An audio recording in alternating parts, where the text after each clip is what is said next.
So today we're going to be talking about 3 distinct benefits of going no contact with someone who is highly narcissistic.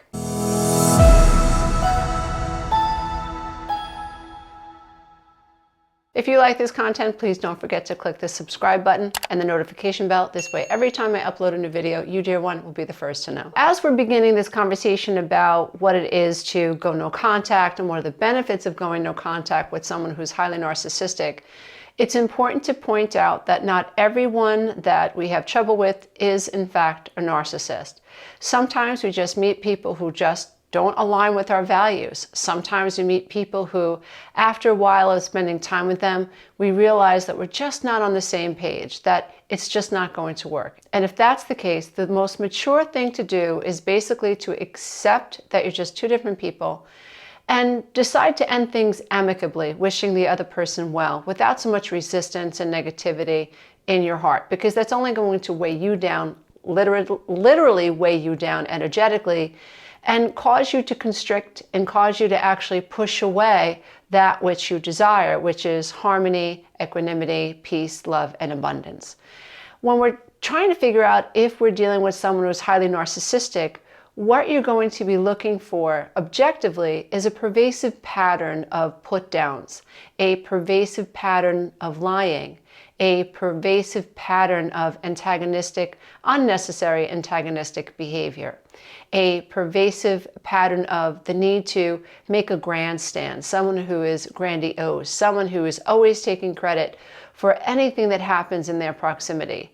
You're looking for this pervasive pattern of someone who's gaslighting you, someone who's trying to get you to distrust your version of reality, someone who triangulates you, someone who smears your name or maybe the names of other people. So we're looking for patterns. When we are having issues with family members or people that we just met, coworkers or people that we're dating, not always is there a pervasive pattern of this really antisocial behavior. Instead, we're just not getting along. So before we make any hasty decisions, before we go labeling anyone a narcissist, or we allow someone to slap that label onto us, because that also happens. You could have a narcissistic spouse who accuses you of being a narcissist simply because you don't agree with what they're saying, or because you're calling them out on their lies. You might be living with someone who makes a bunch of promises and never fulfills them. And when you confront them, you are the one who's slapped with the label of being a narcissist, of being difficult, always seeing the negative, and so on. If you've been there, you know what I'm talking about.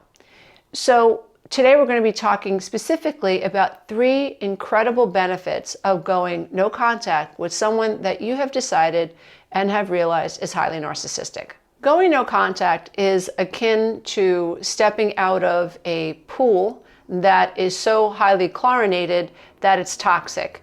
Your skin is absorbing this chlorine and you're getting sick and you don't even know it. And so going no contact with someone who is highly narcissistic is like removing yourself from this antagonist. You're removing yourself from someone who is toxic, someone who is affecting your thinking in a negative way. If your thinking is being impacted in a negative way, you must understand that thoughts do become things immediately as we are speaking about neurotransmitters. Every thought you think has a matching neurotransmitter.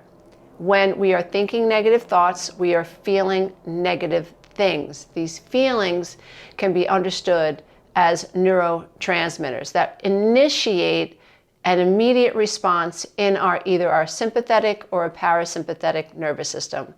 So removing yourself from a narcissist, refusing to argue with them.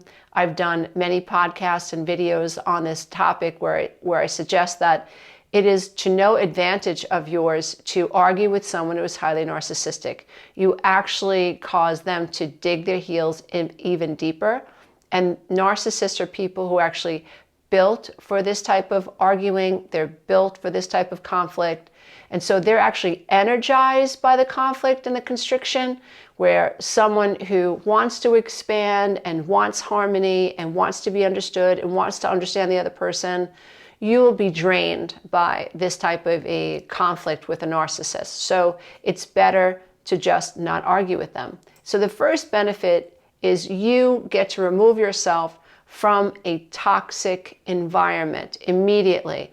So it's no different than you stopping yourself from breathing, eating, or drinking something that is actually making the physical apparatus, the spiritual, mental, and emotional beingness that you are sick. The second amazing benefit of going no contact with someone who's highly narcissistic is that the longer you stay away from this person, the longer you choose to not engage with this type of aggressive personality, this high conflict personality, the better it is for your nervous system. When you are in a high conflict situation, you are in survival mode, which means that your nervous system is running in the sympathetic nervous system lane. And that's when you feel anxious, that's when your thoughts are racing, that's when you're ruminating, that's when you're hypervigilant, that's when you can't sleep, that's when you're waking up at 2 o'clock in the morning wondering, what is this person capable of doing next? What is this person saying about me? You feel like there is impending doom. You can't control your thoughts. And when you're in close proximity to this type of a person, you have to understand they are constantly pulling you into that lane. So your body really can't rest. Your mind really can't rest. You can't get in touch with source or the spirit or your inner self, your inner child, your higher self. You can't go within in a healthy and safe way, because your relationship with someone who is highly toxic is constantly pulling you into this sympathetic nervous system route, which is anxiety, worrying about what the other person thinks. You're also always being challenged. You're also always wondering about what's going to happen next. If you're in a trauma-bonded situation, you've been convinced you can't leave. You cannot leave the narcissist. You cannot live without the narcissist. You've been convinced that when they withhold love for you or when they punish you, everything's your fault. So below the veil of consciousness, there's been this conditioning happening, and now you're being brainwashed to seek their approval and to fear their disapproval. And that's when they've got you. That's when this addiction to this other person has really taken root. And you're not in a healthy neurological pathway. You are in the sympathetic nervous system pathway versus the parasympathetic nervous system pathway. The longer you go no contact from this type of a person who loves the chicken fight, who loves to bring people into the ring, who loves to antagonize them and box them and cause them to feel defensive or question what they think about you, that's the type of person that's very toxic. And that person will drag you into this sympathetic loop, and you will suffer because of it. Cortisol will be off the charts. You can suffer adrenal overload or adrenal fatigue. What happened to me was I blew out my thyroid. I had adrenal fatigue also. I had stomach issues, migraine headaches. I ended up with asthma and rashes, eczema. And it was basically an autoimmune response to all of this cortisol. And there was antagonism happening outside of me and antagonism happening within me. In my case, it was rooted in childhood programming, faulty, negative childhood beliefs about myself. And it's exactly what I attracted in my adult life.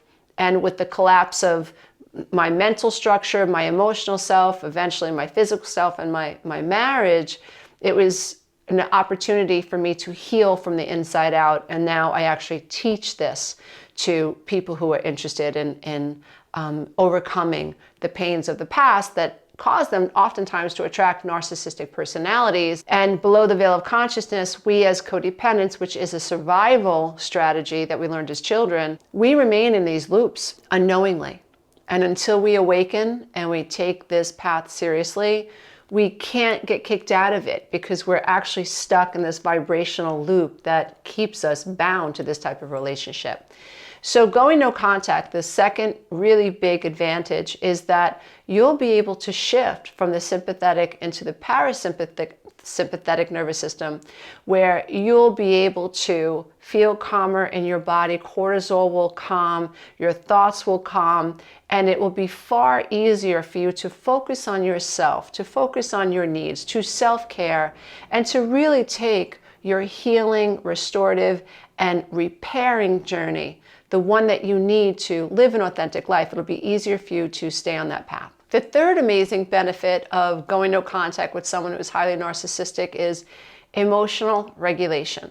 We often don't realize when we are codependent and we have been abandoned in childhood, we've struggled with emotional neglect, and even if we come from a home that has a white picket fence, we may not realize that this emotional disconnect between us and our parents, even though they looked perfect, maybe they were alcoholics, dry alcoholics even, where there was no alcohol present. Or maybe they were workaholics, or maybe our parents were codependent and the children grew up feeling invisible. There's this sense that you don't see me, or we grew up feeling like our emotions just didn't matter, or it was so hard to reach our parents that we tried to do good in school. We tried not to create any problems. We tried to be really, really quiet. We tried to take care of our siblings. We tried to clean. We could find all sorts of ways to try to get the outside person, the person that we love, to say, good job, Lisa, you are enough, I love you, I see you. And so this is where codependency starts. So if you are codependent, then it's really important that you realize that you are on track to attract those childhood experiences in your adult life. You are on track to set yourself up, albeit unconsciously, to think all I have to do is love them. All I have to do is take care of everything.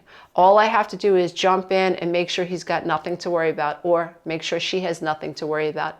I'm going to find as many ways as possible to not be a burden, to show how responsible I can be and how useful I can be, and this person will never leave me. And this puts us, like I said, on track to attract someone who is highly narcissistic, who lacks empathy, who plays the game of grandiosity. So their feelings are always going to trump your feelings, and their perception of you is always going to trump your perception of you. So it's really important that you realize that. Those of us who are not codependent and we have high empathy and we've attracted someone who is highly narcissistic, we could really get caught up in thinking that I just have to try harder. If I say it this way, then he'll understand it. Or all I have to do is understand where his emotions are coming from and be more empathetic towards him, and then this is going to work out. Really classic for highly successful women and men who use that strategy at work, where I'm not going to give up. I'm going to push this through. Every problem has a solution. We can adopt that strategy at work, and at work it's going to work. It's actually going to prove to be beneficial. However, when you're dealing with a narcissist, that strategy does not work. Because by definition, narcissists don't change. Narcissists aren't able to have empathy for how hard you're trying. They don't see anything wrong with them. So the only problem in the relationship, dear one, is going to be you. So while you're trying to focus on how to be better for them, or how to get through to them, the narcissist is just thinking, you're just not doing a good enough job at keeping me happy. That will cause emotional dysregulation, because your happiness will be tied to trying to help this narcissist emotionally regulate. So you can't have emotional regulation. And when you see them get upset and they're blaming you, or they're frustrated, or they're not talking to you, or they're gaslighting you, in your head, you're responding to this type of behavior, and you don't even realize that you are being trained according to how they move this carrot in front of your face, either up or down. And you're just following it because you want so badly to be on the same page with this person. This will cause you to feel very off balance. You will lose yourself in this relationship. If you had hobbies, they're going to go out the window. If you like to read self-help books or spiritual books, you're going to stop doing that. If you had a gym membership, you're going to stop going. If you went to a yoga class once or twice a week, you're probably going to stop going. If you went to see your friends or your family once a week, you're probably not going to do that anymore, because you will be obsessed with trying to regulate this other person. And this is how we have two people in one relationship, and two people are focusing on the emotional wellness of the one person. Very unhealthy dynamic. As you separate from someone who's highly narcissistic, in time, it will take a little bit of time, but if you commit to going no contact, you will discover that it is far easier for you to experience emotional regulation. Your emotions are not being pulled all over the sidewalk anymore. You are not being accused every day of cheating on someone. You are not being interrogated because you didn't say hello the right way, or you didn't put the keys in the right drawer in the kitchen cabinet. So without this constant antagonism, without this constant passive aggressiveness, without this constant criticism, without this constant withholding or stonewalling, your body, your mind, your brain, your spirit, your emotional self, you're going to find a new set point. And if you stay away long enough, you'll discover that it's far easier to emotionally regulate without a spur in your side, without an antagonist looming over your head, without feeling like you're walking on eggshells. And so I really hope that these quick tips have really helped you realize there's a great benefit to going no contact. And certainly there'll be difficult times when you start to doubt yourself, when the narcissist might start to hoover you back in again, when you're struggling with healing from codependency, for example, and you're doubting that you have the right to trust your feelings and trust your instincts, because codependents often think, it must be me, maybe I'm the narcissist. When this comes up in my 12-week breakthrough coaching program or soul school or the masterclass, what I encourage the students to understand is that narcissists don't question whether or not they're narcissists. They think that their arrogance is actually confidence. They think that berating you is them standing up for themselves. So they always find a very clever and neat way to justify and rationalize antisocial behavior, behavior that hinders the ability to see eye to eye and meet in the middle.